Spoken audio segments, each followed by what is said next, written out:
Ipapakita ko sa inyo ang aming manok na 45 days na 8 taon na 8 taon. 8 buwan na hindi kinakatay. Bali ito guys.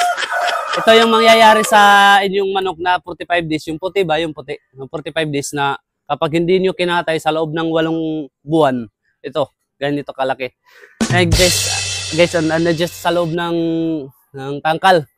Bali, kukuhanin natin yan guys at kikiluhin natin doon sa may bumbahan namin. Tara guys, kunin muna natin. Tik tik tik tik tik tik tik. Tik tik tik tik tik tik. Ang laki guys, ang laki. Okay. Yan guys. Yan, ang laki. Ito dito. Yan. Ayan lang guys ha. Kukunin lang natin yung timbangan.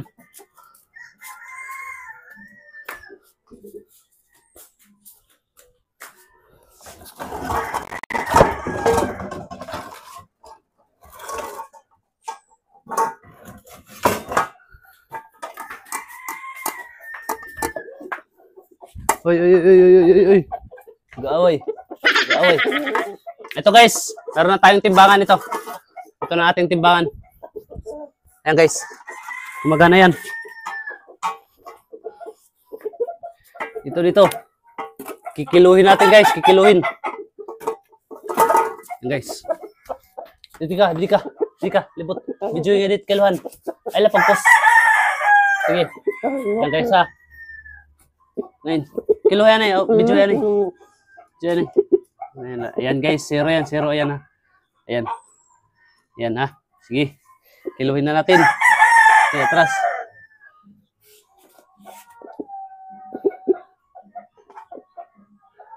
Malikot.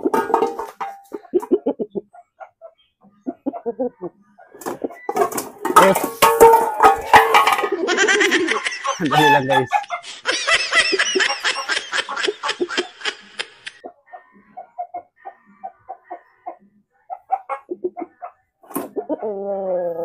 Huh?